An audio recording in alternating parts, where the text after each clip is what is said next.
زہیر نے بیان کیا ان سے حمید نے اور ان سے انس رضی اللہ عنہ نے کہ ایک شخص نے بقیع میں کسی کو پکارا، اے ابو القاسم۔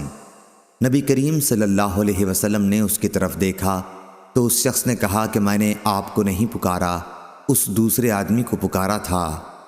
آپ صلی اللہ علیہ وسلم نے فرمایا، میرے نام پر نام رکھا کرو لیکن میری کنیت نہ رکھا کرو۔ صحیح بخاری حدیث نمبر 2121۔ ابو ہریرہ دوسی رضی اللہ عنہ نے بیان کیا کہ رسول اللہ صلی اللہ علیہ وسلم دن کے ایک حصے میں تشریف لے چلے، نہ آپ نے مجھ سے کوئی بات کی اور نہ میں نے آپ سے۔ اسی طرح آپ بنی قینقاع کے بازار میں آئے، پھر واپس ہوئے اور فاطمہ رضی اللہ عنہا کے گھر کے آنگن میں بیٹھ گئے اور فرمایا، وہ بچہ کہاں ہے؟ وہ بچہ کہاں ہے؟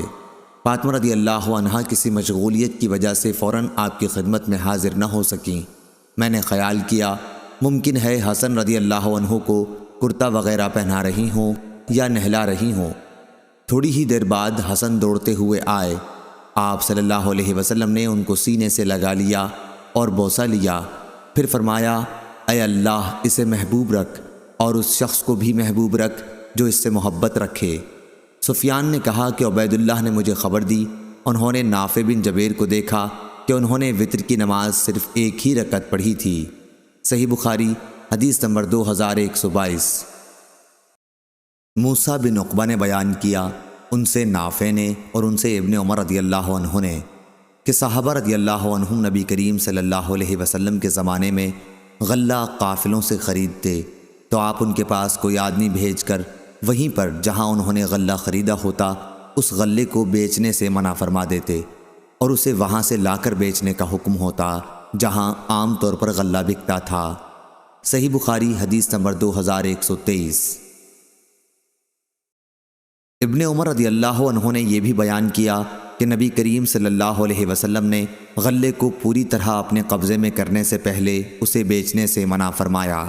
صحیح بخاری حدیث نمبر 2124۔ ہلال بن علی نے بیان کیا ان سے عطا بن یسار نے کہ میں عبداللہ بن عمرو بن عاص رضی اللہ عنہ سے ملا اور عرض کیا کہ رسول اللہ صلی اللہ علیہ وسلم کی جو صفت توریت میں آئی ہیں ان کے متعلق مجھے کچھ بتائیے۔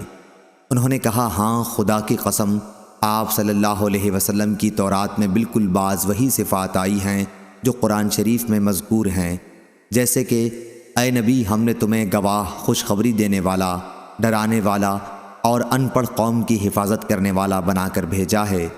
تم میرے بندے اور میرے رسول ہو، میں نے تمہارا نام متوکل رکھا ہے، تم نہ بدخو ہو نہ سخت دل اور نہ بازاروں میں شور و غل مچانے والے، اور تورات میں یہ بھی لکھا ہوا ہے کہ وہ میرا بندہ اور رسول برائی کا بدلہ برائی سے نہیں لے گا بلکہ معاف اور درگزر کرے گا۔